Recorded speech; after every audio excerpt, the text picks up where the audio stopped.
Hey guys, it's your boy NJ, back with some more World Cup action.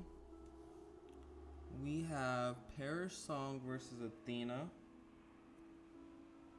I'm trying to remember which teams these, because I feel like I recorded both of these players, but I don't remember the teams. I'm not gonna act like I'm going to remember the teams, as my memory is not like that. Let's see. Athena plays for Argentina, and Paris Song plays for Turkey.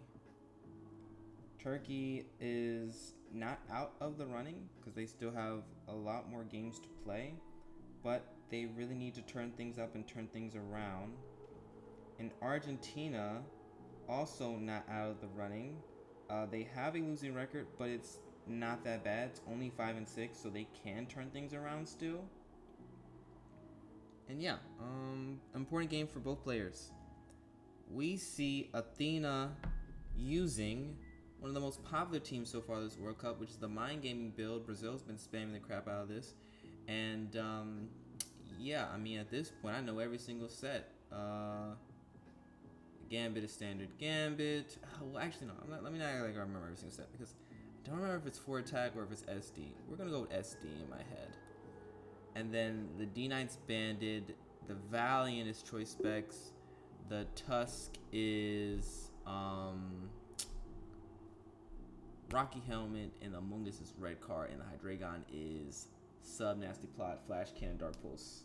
And you guys, I'm sure if you've listened to many of my recordings regarding Hydreigon, I'm a big fan of hitting my the King Gambits that I'm facing. But on this team, honestly, it does need Dark Pulse and it does need Flash Cannon because of the pulsing threat that Iron Valiant poses to this team. So, with this, wow, that was pretty scary. I'm not gonna lie. I mean, I'm just thinking like, what if this outrageous turn one as you went rolled up? That would have been very scary because I feel like in Athena's position, not much was going to be lost by clicking outrage there. Sure, you may have to deal with getting knocked off. I feel like Ice Spinner is very unlikely on this type of build, but even if it's an Ice Spinner, it's not taking you out. And just the chip and the massive damage that you would have done on like an offensive Tusk, because I would say defensive Ice Spinner is pretty rare, all would have been massive and major and would have opened things up for the Gambit right off the bat. For sure. Now, I don't think anything's gonna go to sleep here. I honestly think that Parasong's probably gonna pivot. Well, I wonder, do you click? Are we gonna make a godly play and click like Sledge here on the Meow? Nope, no godly play made. But it's okay. It's completely understandable. Try to play it safe. Don't want to get SD'd on and then you're in a rough spot. But now Among, I mean, honestly, if you're Parasong, you feel great right now. You burn the red card. You got massive chip on the Among, and nothing went to sleep. I don't think you can ask for a better, 2-turn display? Because it's only been 2 turns, right? Yeah, I don't think you can ask for a better 2-turn display. So, fantastic start for Parasong. So now I would say Athena's playing from behind and now has to pull things back. Now, hey, listen, guys. When you're playing from behind, it is a very uncomfortable position because then you got to start cooking. Then you got to start making some plays. And, like a situation like this right now for Athena's not in the position to be making no plays. Well, yeah, no, I stand by that. Athena's not really in the position to make some plays. Very uncomfortable position, in fact. And Parasong can take advantage of this position in a lot of numerous ways. Decides to play it safe, go for U-turn, completely understandable. Gets nice chip off on Gambit, and Iron Moth is now in. Will we see a booster? No, so that means that is most likely going to be Heavy Duty Boots, Iron Moth. I mean, it could be Choice Specs. It could be. But I feel like on this type of build, Heavy Duty Boots makes the most sense. We see Terra here right off the bat. Such an early Terra. We're only in turn 9. And my thing about that Terra, especially being so early, is that it's Fire Gambit. So that means you've now made the Gambit weak to rocks. And it's not even in a position to sweep. It also removes the opponent mindset thinking, okay, this could be Terra Flying Gambit. I may not want to click Equake on it and then, get set up on potentially. I may just want to go safely for a knock. You just removed all of that this turn. But this is what happens when you start off playing from behind. You are in uncomfortable positions, and then you're just trying to make the best play that you feel like you possibly can to try to bring the game back into your grasp. If I was Athena here, I would pivot to Among Us. I would absorb the T-Spike and also be in a position where I have gained oh, snap. Wow, that did not work at all. I would not do what Parasong did. That was never the play, personally.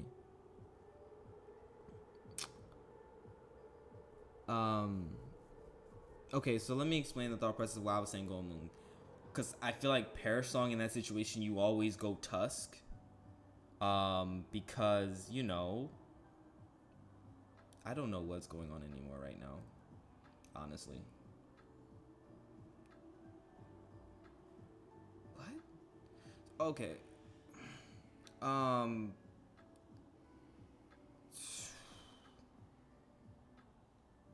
I wouldn't have let that die so soon, but okay.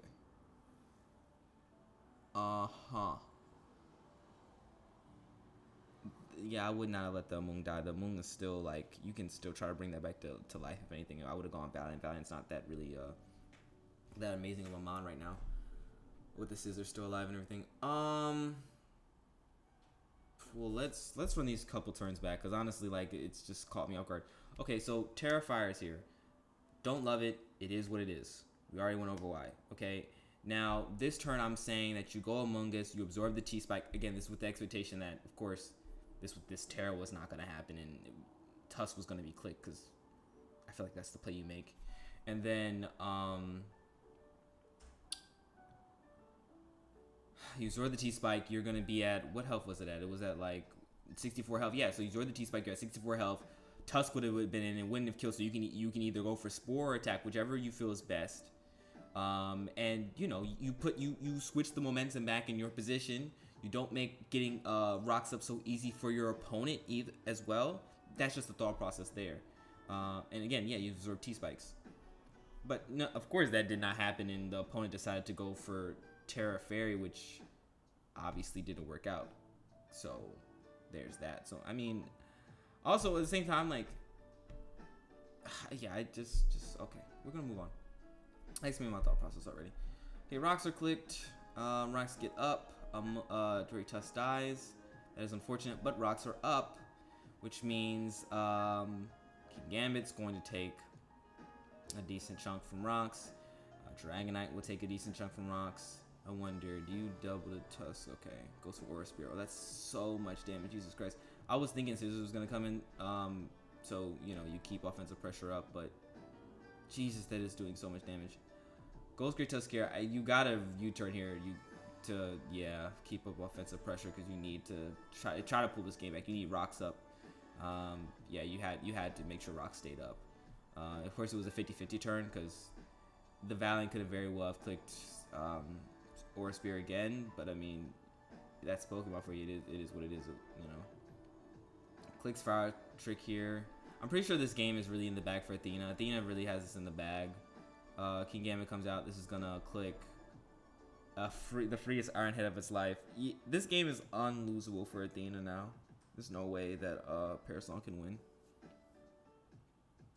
Which is kind of crazy considering how this game started out for Parasol. Like, such offensive pressure was made early, and now it's just gone like that.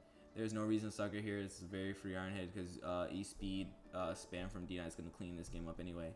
So, Athena is going to pull this W off. And that is a... Let me see. Let me remind myself what team Athena's with. That is a pretty big win for Argentina. as it keeps them in contention for this whole thing. But yeah, I mean, that was that. Huh. Good job by Athena. I think just coming back from this game, I mean, just looking back, Parasong, I think, you know, definitely don't want to have Terra there. Probably would have wanted to be more aggressive and potentially getting rocks up. Losing that Tusk to that grass now was pretty brutal as well. Roaring Moon on this type of build, it's interesting. I mean, Roaring Moon in general on a non-HO team trying to set up and sweep is pretty rare. It's pretty hard to pull off, honestly. And I think it's pretty rare that you see it. And as you can see in this game, it wasn't able to even get on the ground running really at all. Its impact in this game was little to none, which is unfortunate because Roaring Moon is such an enormous threat of a Pokemon. Roaring Moon is in such a weird spot after the ban of Shedtail, because it is such an enormous threat and it's still so scary, and it's something that you have to prep for when it comes to building, but it actually making an impact in matches is slim to none. But I feel like that's because people have still focused on the hyper offensive set. I think a lot of people need to take a look at bulky Roaring Moon or trapping setup Roaring Moon and build a proper structured team around it, because that set is very scary, and I feel like it's underdeveloped and not enough people are taking a peek at it and trying to make it work. Because, for instance, bulky Roaring Moon could have been pretty scary in this matchup. Anyway, that's all I have to say on that. It is your boy NJ. Thank you so much for watching. I'm out. Peace.